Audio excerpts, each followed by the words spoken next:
नारायण नारायण हरि हरि नारायण नारायण हरि हरि तेरी लीला सबसे न्यारी न्यारी हरि हरि तेरी महिमा सबसे प्यारी प्यारी हरि हरि श्रीमन नारायण नारायण हरि हरि परमन नारायण नारायण हरि हरि हरि ओम नमो नारायण हरि ओम नमो नारायण ओम नमो नारायण हरि ओम नमो नारायण हरि ओम नमो नारायण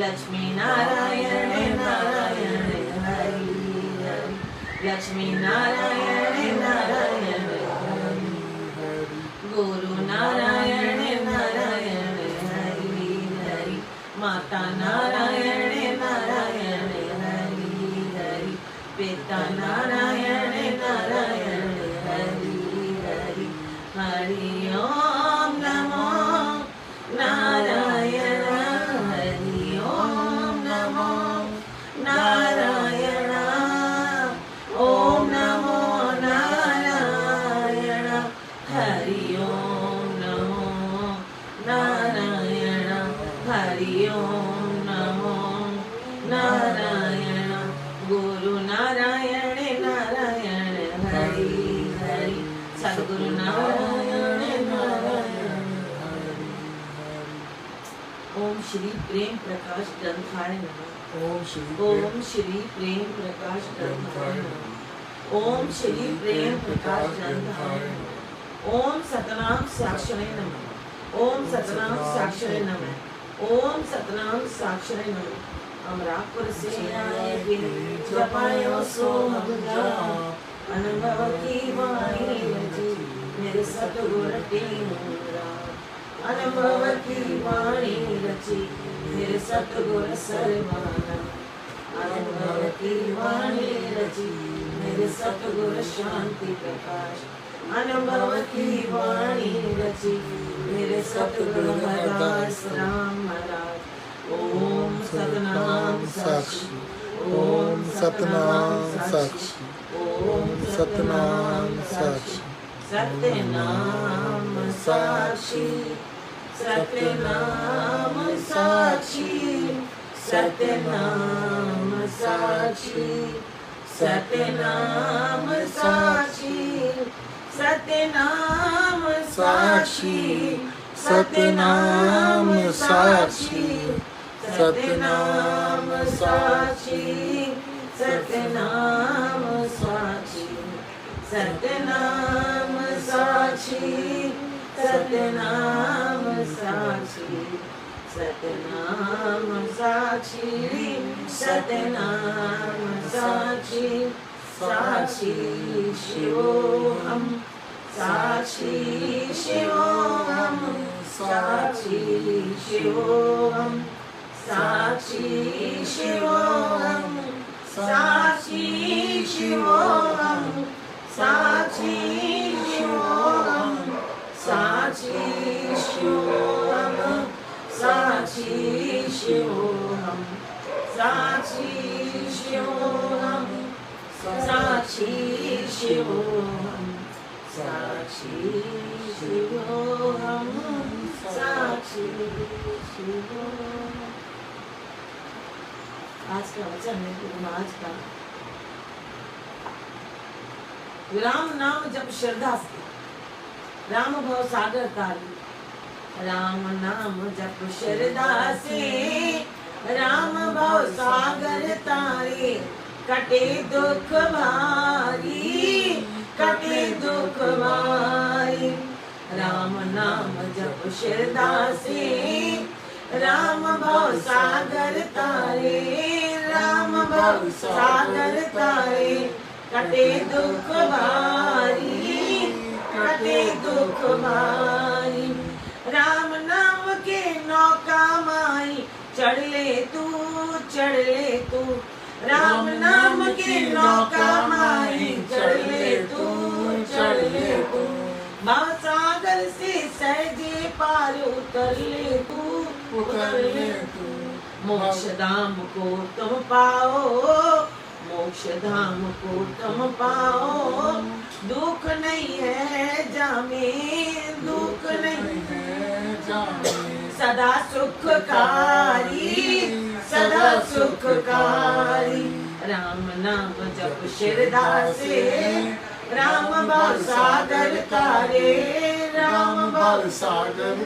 कटे दुख भारी राम नाम का अमृत ऐनिश पीजिए राम नाम का अमृत ऐनिश पीजिए जीवन मुक्ति होकर जग में जीजिए जीवन मुक्ति होकर जग में जीजिए जन्म मरण का दुख हरो जन्म मरण का दुख हरो फिर न आओ कबहू गर्भ मझारी राम नाम बिन और न मुख से बोलिए राम नाम बिन और न मुख से बोलिए राम नाम को हृदय अंदर तोलिए राम नाम को हृदय अंदर तोलिए राम नाम में चितलाए दर्शन कर ले हरि का जो हितकारी कहते हो जग भीतर साधन जेते हैं कहते हो जग भीतर साधन जेते हैं राम नाम के सुमरण सम नहीं देते हैं राम नाम के सुमरण सम नहीं देते हैं ताते सब तज राम भजो जाके सुमरण से आयु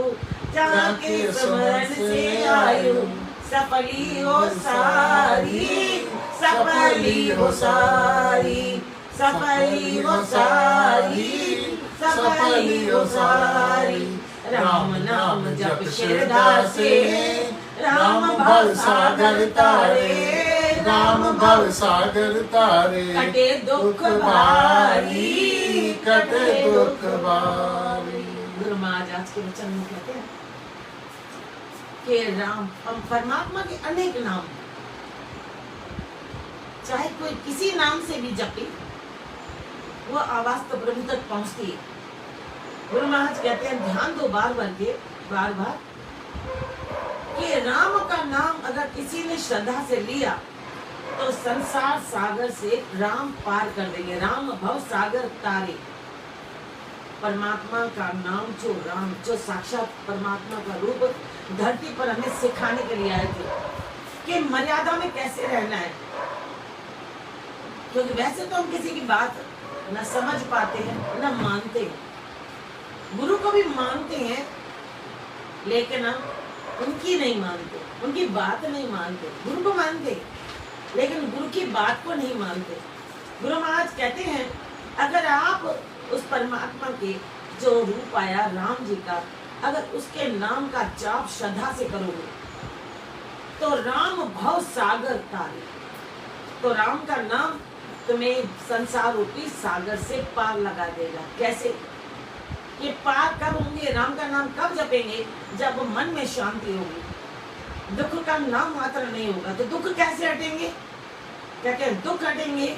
उनके मर्यादाओं के अनुसार चलकर, मर्यादाओं के अनुसार चलेंगे, बंधन कटेंगे। और जब बंधन कट गए तो गुरु महाराज कहते हैं संसार सागर से पार हो जाओगे, वरना नहीं हो पाओगे। तो राम का नाम श्रद्धा से का अर्थ, गुरु महाराज कहते हैं अधिकतर हम राम का नाम जपते हैं कि भाई कष्ट ना आए या कष्ट आ जाए तो जपते हैं, कि नाम जपेंगे तो काम हमारा हो जाएगा। काम करना हो यानी हम अपनी आवश्यकता अनुसार प्रभु को याद करते हैं। जैसे गज ने पुकारा था, जब गज ने पुकारा, पहले उन्होंने अपने परिवार को पुकारा, इतनी अतनियां, इतने हाथी, अपने बच्चे, पर किसी ने साथ नहीं दिया।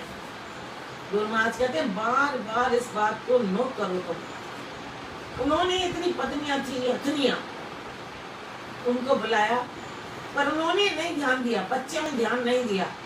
अगर वो चाहते, वो भी कहते जब तुम इतने भारी भरकम डूब रहे हो तो हम भी डूब जाएंगे, लेकिन उन्होंने ये नहीं विचार किया इतनी अतनियां अगर संगठन करती और संगठन करके अगर सबकी भुजाएं एक दूसरे से मिली होती, पैर जमीन पर सबका मजबूत दृढ़ होता, तो एक हाथी को कैसे न निकाल सकते।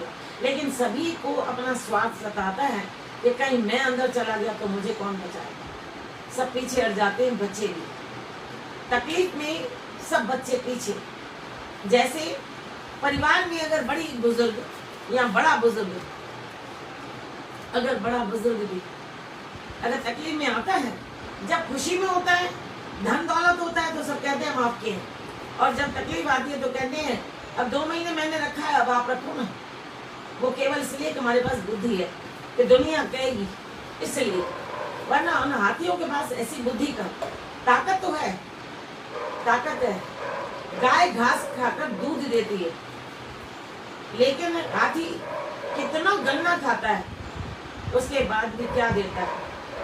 बोझ भी उठाता है तो कितने अहंकार से चलता है, एक पाँव उठाता है, सोचता है मैंने काम किया और कोई दुनिया का कर नहीं सकता, पर कभी वो गाय की तरफ नहीं देखता कि वो घास खा करके भी दूध, और उसके बाद उसकी एक एक चीज कीमती जो पहले आ चुका है। तो अब ध्यान दे, जब आवाज दी किसको, परमात्मा को, जहां राह केवल आधा निकला है श्रद्धा से, और पुकार ऐसी कि तखत भी हिल जाए। परमात्मा का तखत हिला, केवल आधा बुलाया, राम माँ भी नहीं। रापी क्यों आए, उनको लगा कि ये पशु होकर मुझे पुकार रहा है। और क्यों पुकार, आपने कहा, गुरु महाराज कहते हैं कि इस पे प्रश्न उठाते हैं लोग कि जब आप कहते हो बुद्धि इंसान के पास है, पशुओं के पास नहीं, तो इसकी कहानी भी, इसकी कथा भी सबने पढ़ी है कि पिछले जन्म में ये दोनों, जिसने पकड़ा मगरमच्छ में और हाथी, दोनों भाई थे, दोनों ने एक दूसरे को श्राप दिया था। तब रोए थे कि छुटकारा कैसे होगा, छुटकारा कैसे होगा। तो कहा कि आपको भक्ति याद रहेगी पिछले जन्म की, तब आपकी पुकार होगी तो पुकार सुनी जाएगी। भक्त चाहे इस जन्म में जितना जप करे, जैसे बैंक बैलेंस जब चले जाते हैं तो खत्म हो जाता है हमारे नाम से दूसरे के नाम, जिसको हम नॉमिनो कर जाते हैं उसके नाम हो जाता है। लेकिन परमात्मा की हुई भक्ति, परमात्मा के निमित्त किया हुआ जो दान पुण्य, वो साथ जाता है, उसका पुण्य साथ जाता है। गुरु महाराज कहते हैं इनकी भी भक्ति थी, इसी चक्कर में परमात्मा का सुमरण उन्हें याद था। एकदम उनके दिमाग का वो पर्दा हटा, कोई नहीं है मेरा, तो अंदर से उनकी आवाज आई कि राम, तो रा भी निकला, रा, परमात्मा आए। चक्र चला, चक्र चला, तो क्या सोचते हैं, केवल मगरमच्छ गया, दोनों मुक्त हो गए। परमात्मा जिसको मारे तो वो कहीं और नहीं, उन्हीं लोक में। तो कहते हैं जब वो श्रद्धा से क्या हुआ, भाव सागर पार कराता है, पशुओं को करवा दिया, पक्षी, जटायु, याद है सबको। गहराई में जाएंगे तो एक ही लाइन पे खड़े रहेंगे। आप पढ़ो, साईं कहते थे कि शास्त्र सब पढ़ो, सब शास्त्र, क्योंकि शास्त्र बने किस लिए, उनकी मेहनत को सफल करो। जिन्होंने इतनी मेहनत की है, फिर कहा राम नाम के नौका माही चढ़ लेते, तो राम नाम की नौका कौन सी है, ये हमारी जबान है नौका। कैसे है, आप खुद आज करके देखना। रा, जैसे हमने बोला रा, तो ये जीव नाव की तरह बन जाती है। रा, होठ बंद, यानी नाव में चढ़ो तो शांति करके, होठ बंद, बातें बंद, राम नाम की नौका पे चढ़ो तो बोलना नहीं। हम लोग तो सत्संग में भी बोलते हैं हम लोग सत्संग में जाते हैं, घर से तो कहते हैं सत्संग में जा रहे हैं, लेकिन रास्ते में इधर उधर की गंदगी लेते जाते हैं। वो कौन सी गंदगी? बातों की, अच्छाइयों की लेके जाए ना, तो मंदिर तक पहुंचते पहुंचते न जाने हमारे कितने पुण्य हो जाए। एक एक कदम, जो द्रौपदी ने कहा था कि आपका कहना है कि सत्संग में जाने पर एक एक पग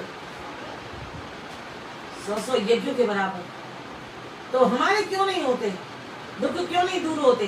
दुख दूर इसलिए नहीं होते, एक तो कर्म हमारे ज्यादा है, जो संचित कर्म भी ज्यादा है, प्रारब्ध कर्म भी ज्यादा है, और क्रियामान भी अब फिर और कर रहे हैं। जबकि क्रियामान में जो अभी कर रहे हैं उसमें डरना चाहिए, क्योंकि अभी वाले आधे से ज्यादा अब भुगत लेंगे, कल सामने आ जाएगा, लेकिन बचे हुए फिर वो प्रारब्ध बन के आगे चलेगा। गुरु महाराज कहते हैं ध्यान दो, राम नाम की नौका पे चढ़ते हो, ये मैं मानता हूँ, गुरुदेव भी मानते हैं कि राम नाम की नौका पे चढ़ने के लिए ये मंदिर में भी आते हैं, ये राम का नाम बोलते हैं, सत्संग में आते हैं, मेलों में आकर मिलाप करते हैं, परमात्मा से मिलने के लिए आते हैं वहां पर, लेकिन उनका ध्यान किधर होता है? रास्ते में भी जब आते हैं, इतना सफर तय करके, कोई 200 किलोमीटर, कोई 400, कोई 600, कोई तो 1000 किलोमीटर, उस रास्ते पर भी क्या राम नाम की नौका पे चढ़ते हैं? यानी अपने जबान रूपी नौका पे जो राम रा आया, जबान नौका बन गई। यही जबान खाने के लिए है, भोग के लिए, सात्विक भोजन के लिए, तामसिक भोजन के लिए, सात्विक के लिए, पर तीनों से अतीत अगर आगे, तो वो राम नाम का जाप करके जो आंतरिक अमृत पीता है। इसके लिए कहते हैं अगर जबान को तालू से लगा दो, जबान को तालू से लगा कर अगर शब्द का उच्चारण भी नहीं हो, शब्द होठों में भी न बोला जाए, ये कल आया था, कल भी यही राम का, तो कहाँ ध्यान देना आप इस बात को? क्यों कहा जाता है बार बार ध्यान देना कि शब्द अगर याद होगा तो काम करते भी, घर की सेवा करते हुए भी हमको बार बार आएगा किस बात पे ध्यान कहा था।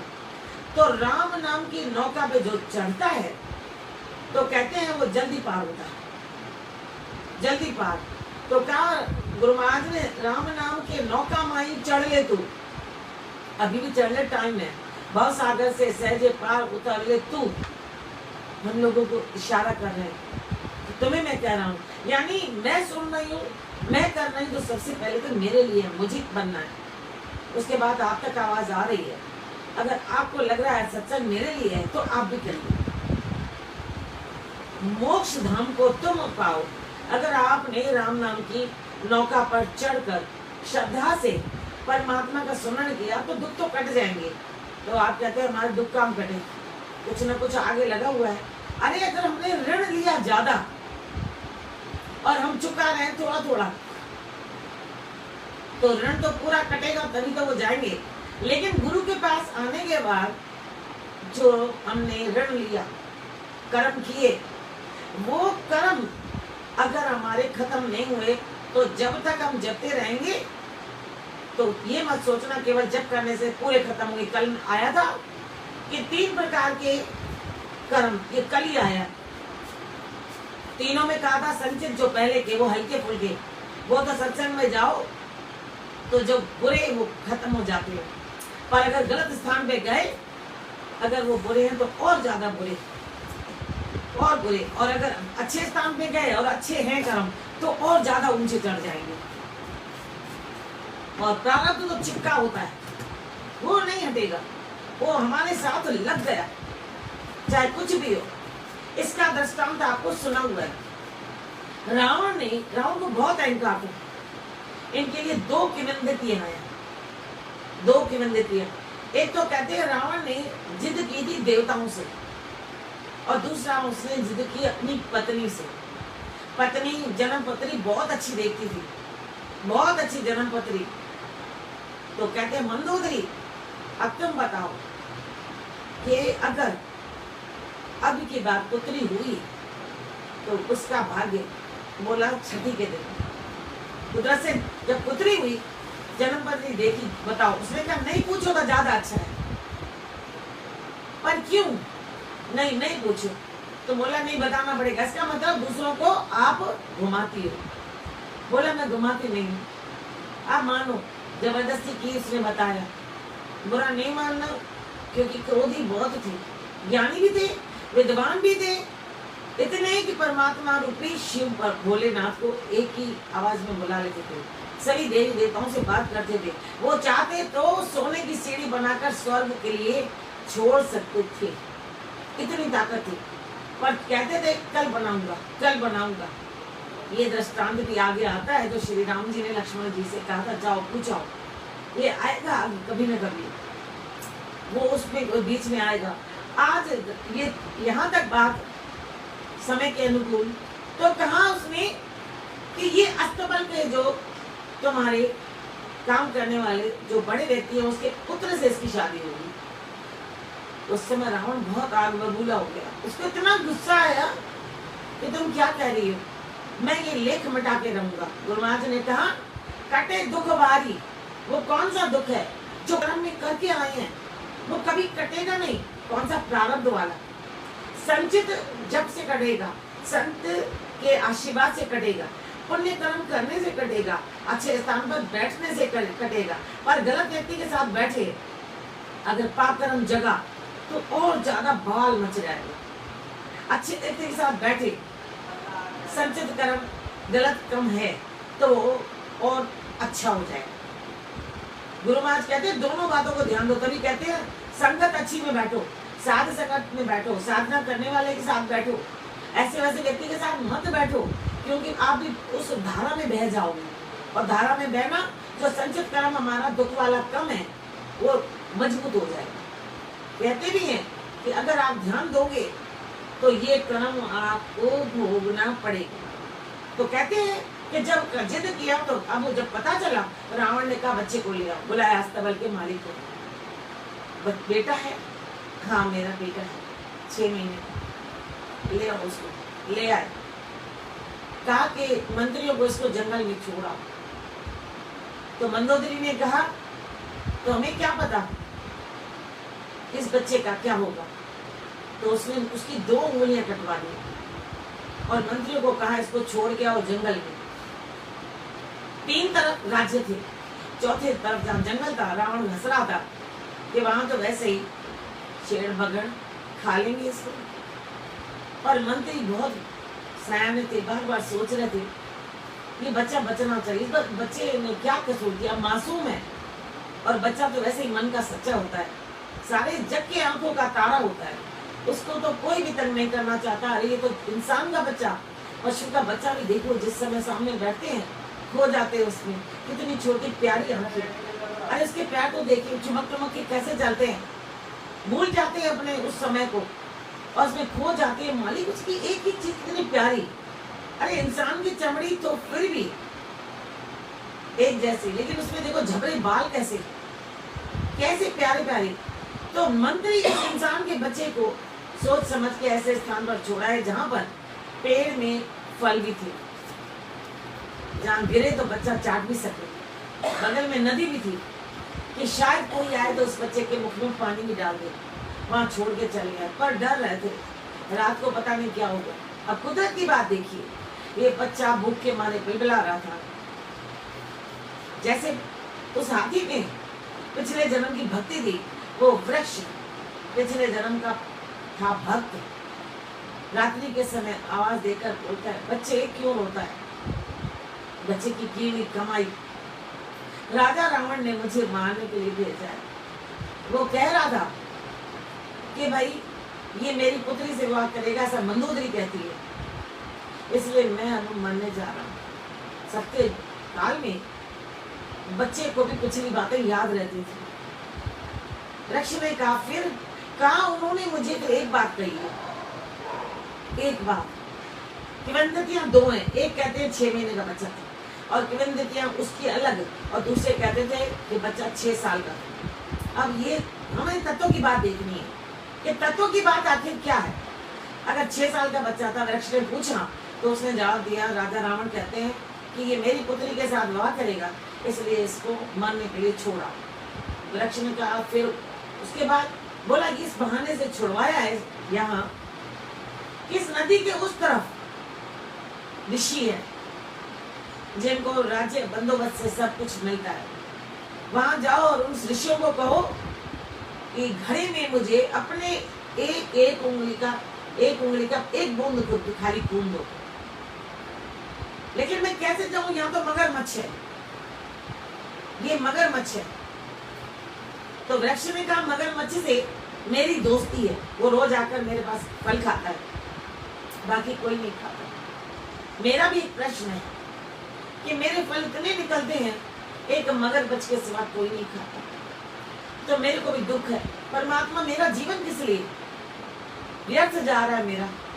तो तुम्हें अगर वहां पहुंचा दे ऋषियों के पास, तो मां खून ला सको, तो उनसे हमारा प्रश्न पूछो कि मैं इतने सालों से यहाँ खड़ा हूं, लेकिन मुझे कोई पूछता नहीं, फल नहीं खाता।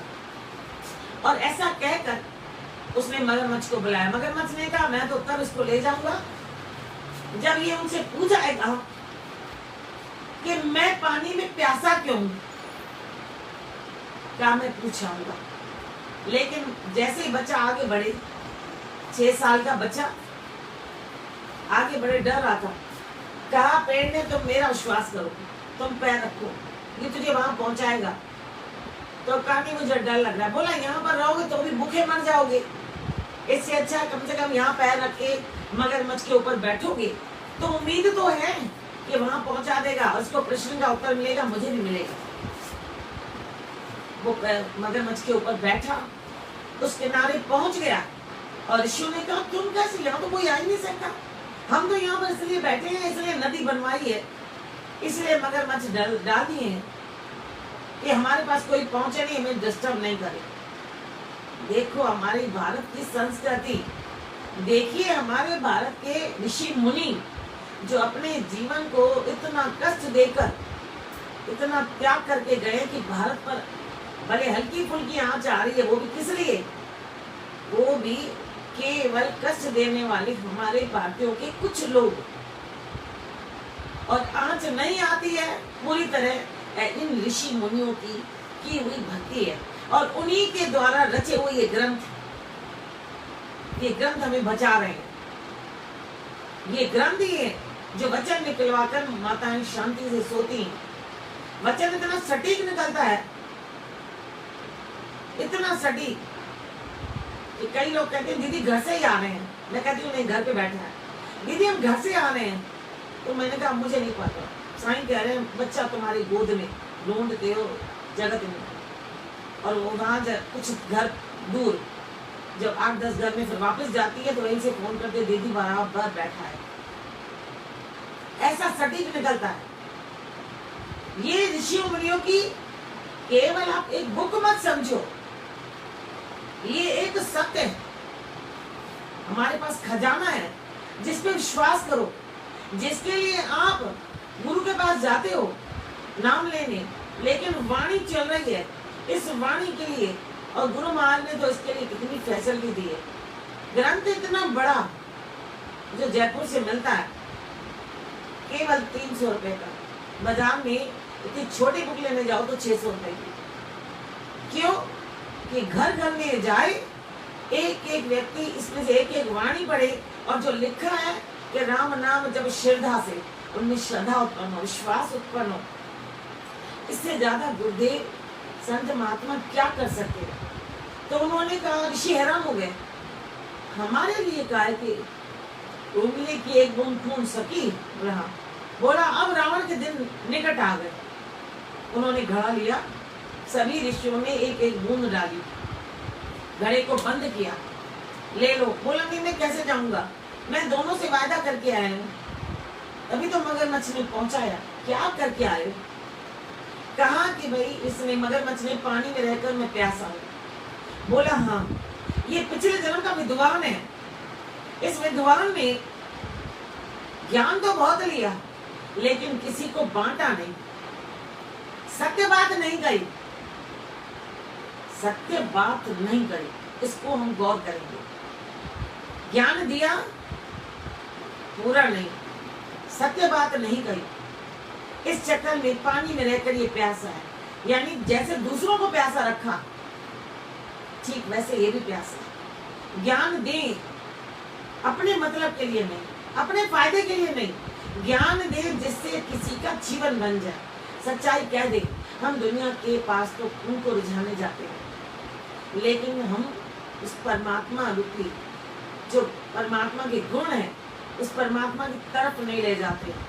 हम अपना मन चाहते हैं, गुरु की तरफ कम ले जाते हैं, नहीं ले जाते हैं, कम ले जाते हैं। जबकि उन्होंने हमें इतना ज्ञान दिया, इतने सालों से एक एक दिन का अगर हम रिकॉर्ड देखें तो हमें अपने पे झेप लगी। गुरु महाराज कहते हैं तो कहा कि इसलिए इसको ये जन्म मिला। तो अब क्या करें? अब ये अगर ज्ञान दे किसी को तो उसका छुटकारा हो सकता है, ईमानदारी का, समझदारी का। ये नहीं पैसे वाला तो हमने हाँ हाँ कर दी, नहीं, उसको बोल दो, उसको बोल दो। एक बार मेरे साथ हुआ, शुरू में थे, किसी से मैंने बात की तो नेचुरल है, आपको मालूम है धनवान का कुछ तो मंदिरों में लगता ही है, गरीबों का भी लगता है। गरीबों का भी 1 रुपया भी कीमती बन जाता है। सिंधी में एक दाना दासी जा वनी अगता भंडारे में, अगर गरीब के दाने भी हो ना तो वो उस भंडारे में जाकर उस भंडारे की पूर्ति कर देते हैं, वरना भंडारे के चावल ही नहीं बन रहे थे, पर उसके चावल पड़े और भंडारे के चावल अच्छे बन गए। गरीब का तो एक एक बात कहते भी हैं। गुरु नानक देव ने जो गरीबों के पास जाते थे, अमीर नाराज हो गए, पैसा हमारा लगता है ज्यादा, उन्होंने कहा इनका 1 रुपया भी कीमती है। बोला ऐसे कैसे, इनके घर आप जा रहे हो, हमारे घर नहीं। बोला चलो अपन आपके घर। उनके घर जब गए हैं तो उनकी रोटी उठाई, वो तो सत्य पे थे, परमात्मा के बहुत रूप हमारे पास आए। एक स्कूल में सब बच्चे नहीं पढ़ सकते, सभी के लिए व्यवस्था की गई है। एक गुरु केवल पूरे संसार को नहीं पढ़ा सकता, ज्ञान नहीं दे सकता, नाम नहीं जपा सकता। गुरु सब इसलिए आए हैं कि अपने अपने एरिया को संभालो, अपने अपने जो आपके दास आए हैं उनको संभालो आप। तो गुरु नानक देव जिनकी हस्ती का वर्णन करना बहुत मुश्किल, ऐसी हस्ती, तो उन्होंने एक अमीर के घर जाकर रोटी दबाई, उसमें से ब्लड निकलने लगा। गरीब के घर की रोटी मंगवाई, उसको दबाया तो पसीना, तो इसकी पसीने के कमाई का 1 रुपया तो छोड़ो, 1 पैसा भी इस स्थान को इतना पावन कर देगा, इतना पावन। और ठीक ऐसा पावनता से कमाया हुआ जो धन है वो हमारी रगों में सत्य पैदा करेगा, हमारे ब्लड को शुद्ध बनाएगा। पर समझदार है, खून निकला, किसी की मेहनत को हमने अपनी जेब में रखा और उसका दान किया, तो खुद तो गए साथ में। इसके कई उदाहरण हैं जिसमें बुद्धि पलट गई खाना खा के, संत की बुद्धि पलट गई, बार बार सोचना मेरी आज बुद्धि क्यों पलटी, लेकिन बाद में उसकी तबीयत खराब हुई। ये दृष्टांत ऐसे सब ने पढ़े, जब तबीयत खराब हुई, पलटी हुई, उसके बाद होश आ गया, यहाँ तो मैंने गलत काम किया। इतना प्रभाव है। तो हम ध्यान दें, गुरु महाराज कह रहे हैं कि जब उसने कहा कि ये ज्ञानी है लेकिन देता नहीं, और इसने केवल हाँ की है, ध्यान नहीं दिया है इसने। जीवन को हम ध्यान दें, पैसा जिंदगी नहीं है, जरूरी है रोटी कपड़ा मकान, बाकी तो हमें परेशान करने वाली चीजें हैं। एसी एक लगा लेंगे तो कहेंगे नहीं इसकी एसी नहीं, उससे उस घर की बढ़िया है। फिर वो भी आ जाए दूसरे कमरे में तो कहेंगे नहीं ये नहीं, वो ज्यादा अच्छी है। भौतिक पदार्थ हमें अपने जीवन को नर्क बनाने के लिए, नर्क की तरफ खींच जाने के लिए है। हम यूज करें पर उसका विचार नहीं करें। आया मेरे नसीब में ये, तो तब क्या हुआ, वो आया और दूसरा का वृक्ष के लिए भी बताया उपाय। आया आके कहा काम अगर मछली बताओ, बोला नहीं पहले उसके नारे पहुंचाओ, उसको लगा बता दो अभी खा जाए तो, उसके नारे पहुंचा अब तो बता दो। तो बोला आपने ज्ञान तो लिया, बहुत ज्ञानी थे, लेकिन आपने ज्ञान पूरा नहीं दिया। अधूरा कौन सा दिया? अधूरा आपने ये दिया कि आपने अमीरों को तो हाँ हाँ कर दी, या जो जहां पर आपका काम था उनको भी हाँ कह दी, सत्यता प्रकट नहीं की, इसलिए जल में तो हो, शरीर तो भीग रहा है, आधा दिया ज्ञान पर आगे सत्य नहीं बोला, इस जबान से सत्य नहीं बोला, इस जबान से सबको राम नहीं रटवाया, नाम नहीं जपवाया, इसलिए आप मगरमच्छ पानी में हो। तो कहा फिर ये कैसे उतरेगा, किसी को ज्ञान दो। तो बोला किसको ज्ञान दो, तुम ही हो, तुम ही सुन लो। बच्चे को तरस आया, सच्चाई है, वो बैठा और उसने ज्ञान पूरा सुना, मगरमच्छ की योनि खत्म। अब यश कहने लगा अब तो बहुत टाइम लगा दिया तुमने, अब तो मेरे को बताओ। बोला आप धनवान थे पर कंजूस थे, कृपाण थे, किसी को न खाने देते थे न खुद खाते थे, इसलिए आप क्योंकि भक्ति करते थे, हरे भरे तो हो, हरे भरे हो, पर क्योंकि अकेले रहते थे, अकेले खाते थे, खाने नहीं देते थे, अकेले जंगल में पड़े हो, फल तो आ रहे हैं क्योंकि धन था लेकिन खाएगा कोई नहीं। वो तुम जैसा ही व्यक्ति जो हाँ करता था, तुझको भी हाँ करता था, थोड़ा सिखाता था, इसलिए करीब आ गए दोनों। तो अब मेरा ये कर्म कैसे छूटेगा? बोला तेरा कर्म छूटेगा अगर तुम किसी को धन दो। बोला मेरे पास कहाँ है? बोला तेरे ही पेड़ के नीचे है वो धन। तो कहा कि अच्छा अगर मैं दान दूं तो? बोला तो मुक्ति। तो उसने कहा कि परमात्मा से प्रार्थना की, ये धन मैंने इसको दान दिया, पेड़ गिर गया, धन निकला, और उस बच्चे ने जो ज्ञान तो मिल गया, वैसे ही उस जंगल में इतना सुंदर देश बनाया कि उसकी तारीफ गई उसी रावण के पास, और उसी की तारीफ चारों तरफ होने लगी। रावण की बेटी बड़ी हुई, इतना साल बीत गए, रावण की बेटी बड़ी हुई, इतने साल में इसने पूरा राज्य बना दिया। तो कहा बेटी के लिए, तब पंडित जाते थे नारियल लेके, 3 तरफ गए नहीं मिला, बोला चौथी तरफ वैसे तो कुछ नहीं, पर लोग बड़ी तारीफ कर रहे हैं इस तरफ की। गए तो इनको देखा, बहुत तारीफ की, और जब वहां पहुंचे तो पसंद आया, ज्ञानी गुणी तारीफ, नारियल दे आए, लौटे, राजा को कहा, राजा बड़ा खुश। मंदोदरी की बात गलत, मंदोदरी की बात गलत, बुलवा के विवाह करवाया। मंदोदरी के सामने आकर हमेशा अहंकारी व्यक्ति चाह के मारता है, मजाक उड़ाता है पत्नी की भी। मंदोदरी तुम गलत, दुनिया को बेवकूफ बना रही थी, ये नहीं पता बेवकूफ खुद बना रहा दुनिया को। अंत में शादी भी हो गई। तो मंदोदरी ने कहा कि कैसा परमात्मा विधाता तुमने मेरे बुद्धि को कर दिया, दूसरों के लिए सही बात, मेरी बेटी के लिए नहीं।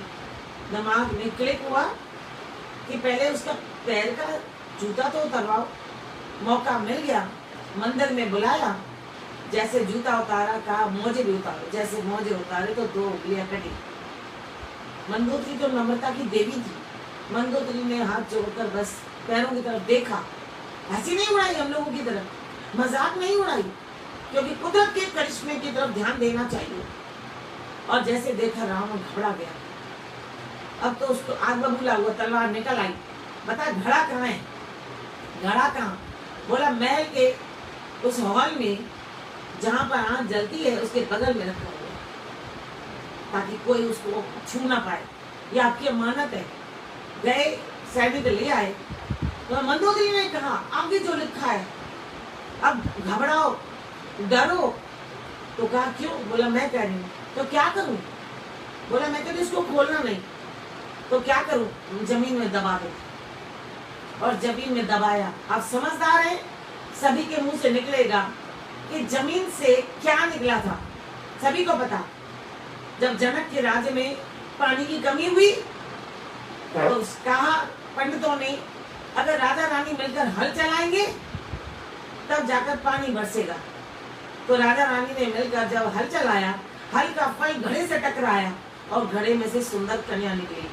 और वो कौन थी? सबको पता है, सीता। और उस सीता के कारण कहा ना ऋषियों ने अब इसके नाश के दिन आ गए हैं। तो सीता आई, उसके बाद हरण हुआ और नाश हुआ। तो हम सभी ध्यान दें, कर्म का फल भोगना पड़ता है। वचन तो 2 लाइनों पे रुक गया, तो हम ध्यान देंगे कि हमें अपने कर्म को बहुत सोच समझ के चलना है, किसी की हंसी नहीं उड़ानी है, क्योंकि आगे न जाने हमारे भी कर्म क्या हो। तो कहा गुरुदेव ने एक एक शब्द को देखो। हालांकि ये भजन समझाने के लिए बहुत लेकिन समय नहीं। इसी दूसरे दिन भजन ये सुनाएंगे, कर्म करो तो सोच सोच के करो, संभल के करो। गुरु महाराज कहते हैं भव सागर से सहजे पार उतर ले तुम मोक्ष धाम को तुम पाओ। दुख नहीं है जहाँ में सदा सुखकारी। राम के नाम के जपने में श्रद्धा जब होगी तब तो इसमें सदा सुख है, दुख नहीं है। राम नाम का अमृत नहीं निष्पीली, रात दिन राम नाम का अमृत पियो। अभी हम एक ही पे पहुंचे हैं, आगे मौका मिलेगा तो इसको आगे खोलेंगे। भजन जो कर्म का सुंदर, लेकिन उसमें इतना समझाना है जो अब भजन नहीं गाएंगे। आज परमात्मा से प्रार्थना करेंगे, हे परम पिता परमेश्वर। आज प्रार्थना करेंगे, हे परम पिता परमेश्वर, हे मेरे मालिक, हम सब को बुद्धि दो, हम सब श्रद्धा में आए।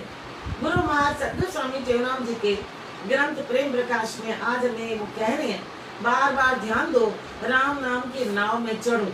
और वो नाव कहीं बाहर नहीं है, अपने शरीर में मिली है। ये चोला मंदिर है, ये चोला तुम्हें मिला है परमात्मा के सुमरण के लिए, कहीं घूमने फिरने के लिए नहीं मिला। आप बाहर जाओ, एक बार जाओ और वहां देख कर आओ, लेकिन उसके बाद गुण लेकर, गुणों की खान अंदर है।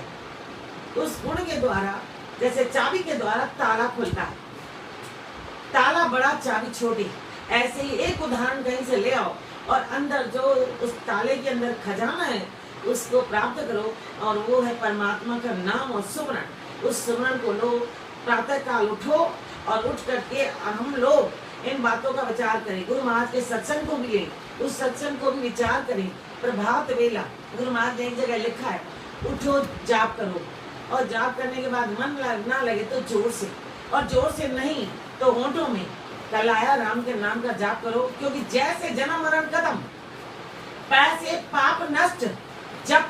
और उस जपे में भी क्या कहा कि आप जाग कर अपने संचित कर्मों को नाम से खत्म करो, और जो प्रारब्ध है उसको हंसी खुशी प्रसन्नता से भोगो। मेरा किया हुआ मुझे कर्ज उतारना है, लेकिन क्रियामान जो कर रहे हैं उसको बहुत सोच समझ के करो कि मेरा एक एक कर्म कहीं किसी को कष्ट ना पहुंचाए।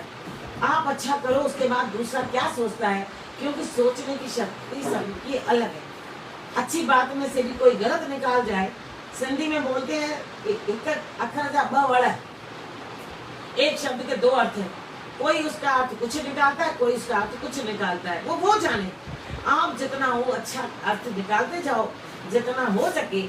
गुरु महाराज सदगुरु स्वामी हरिदास राम जी की वर्षी महोत्सव का 11 अगस्त से 15 अगस्त तक हम लोग मनाएंगे, और जन्माष्टमी 12 तारीख को। उसमें भी ध्यान दे, प्रतिदिन शाम को 6:20 पर ये सत्संग ये होगा लाइव पे, लेकिन 12 अगस्त रात को 11 बजे गुरु महाराज सत्संग करेंगे। एक तो ये सत्संग नोट करना, गुरु महाराज 12 अगस्त को रात को 11 बजे हम घरों में बैठे घर को मंदिर बनाए।